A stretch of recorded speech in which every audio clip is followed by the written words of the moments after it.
Assalamualaikum warahmatullahi wabarakatuh. Halo teman-teman, di video ini kita akan belajar mengenai sifat-sifat komunikasi antar pribadi.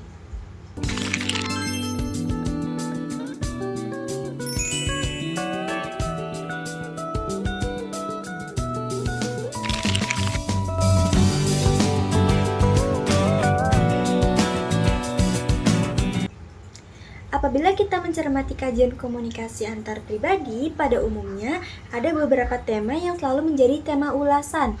Misalnya, unsur-unsur, ciri-ciri, situasi peristiwa komunikasi, jumlah orang yang terlibat dalam proses komunikasi, atau untuk membedakannya dengan komunikasi kelompok maupun komunikasi massa. Jarak fisik, kekuatan umpan balik suatu pesan dari komunikator kepada komunikan. Langsung saja ya teman-teman, kita ke sifat-sifatnya. Yang pertama itu ada perilaku pesan verbal dan nonverbal. Di setiap hari, manusia selalu berkomunikasi antar pribadi, menampilkan perilaku dengan mengirimkan pesan-pesan yang verbal maupun nonverbal. Komunikasi verbal adalah komunikasi yang menggunakan kata-kata, sedangkan komunikasi nonverbal adalah komunikasi yang menggunakan bahasa tubuh, ekspresi wajah, dan isyarat. Contoh perilaku pesan verbal yaitu berbicara, presentasi, pidato, pembicaraan tatap muka, dan rapat. Contoh perilaku nonverbalnya yaitu menunjukkan jempol, tersenyum, berjabat tangan, kotak mata, mengangkat tangan, dan ekspresi wajah. Kemudian yang kedua itu ada perilaku spontan, scripted, dan contrived atau dibuat-buat. Ada 3 cara tampilan perilaku manusia yang dilatar belakangi oleh alasan emosional maupun rasional. Yang pertama, bentuk perilaku spontan. Dalam komunikasi antar pribadi, perilaku ini dilakukan secara tiba-tiba, serta-merta untuk menjawab suatu rangsangan dari luar. Perilaku spontan biasanya dilakukan tanpa dipikirkan terlebih dahulu. Yang kedua, ada bentuk perilaku scripted. Perilaku ini adalah perilaku yang dilakukan berdasarkan kebiasaan dan dapat dipelajari dari kebiasaan yang sering dilakukan. Contohnya, mengucapkan selamat datang kepada teman baru. Bentuk perilaku spontan dengan scripted itu berbeda ya teman-teman. Pada perilaku yang spontan, semua gerakan yang dilakukan merupakan gerakan refleks. Seluruh reaksi yang cepat didorong oleh faktor emosi. Sedangkan pada perilaku yang scripted, semua gerakan dihasilkan oleh suatu proses belajar. Nah, yang ketiga ada bentuk perilaku contrived. Perilaku ini merupakan perilaku yang sebagian besar dilakukan atas pertimbangan kognitif. Jadi, perilaku ini timbul karena manusia yakin dan percaya atas apa yang dia lakukan tersebut benar-benar masuk akal. Semua perilaku, ucapan kata-kata verbal, dan gerakan-gerakan nonverbal sesuai dengan pikiran, pendapat, kepercayaan, dan keyakinan si pelaku. Yang ketiga itu ada proses dinamis.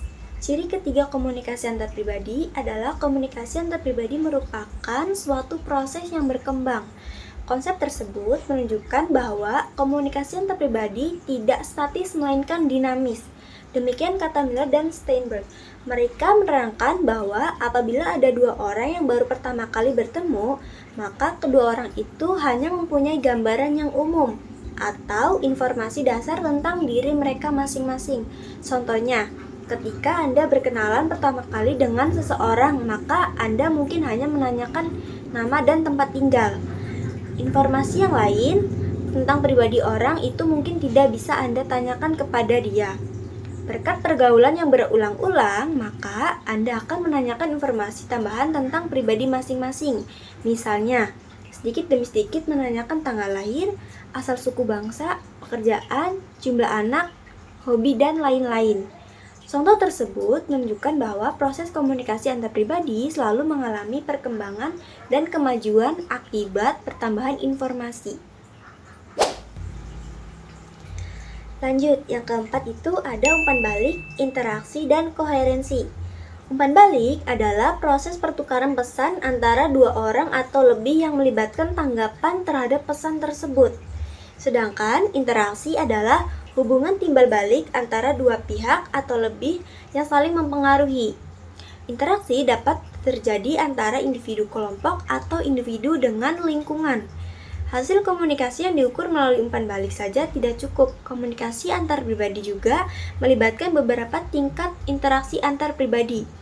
Umpan balik tidak mungkin ada jika tidak ada interaksi atau kegiatan dan tindakan yang menyertainya. Selanjutnya itu ada koherensi.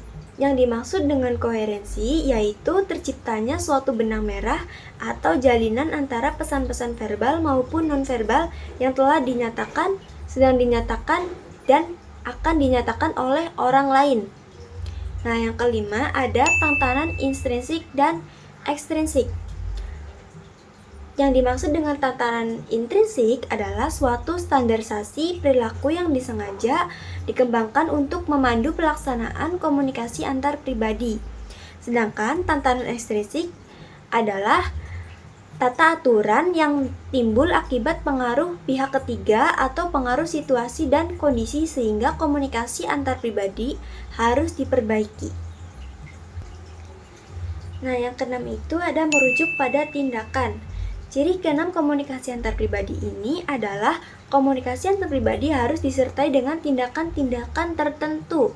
Jadi, komunikator dengan komunikan harus bersama-sama menciptakan kegiatan tertentu yang mengesahkan bahwa mereka selalu berkomunikasi antar pribadi. Yang ketujuh itu ada tindakan persuasi antar manusia. Tindakan persuasi antar manusia adalah upaya mengajak, membujuk, atau meyakinkan orang lain agar melakukan sesuatu. Persuasi dapat dilakukan secara lisan maupun tertulis. Nah, mungkin itu saja yang dapat saya sampaikan. Sekian pembelajaran kita hari ini, semoga bermanfaat. Jangan lupa like, komen, dan subscribe untuk video-video selanjutnya ya teman-teman. Saya Siti Nur Aziza pamit undur diri. Wassalamualaikum warahmatullahi wabarakatuh. Sampai jumpa.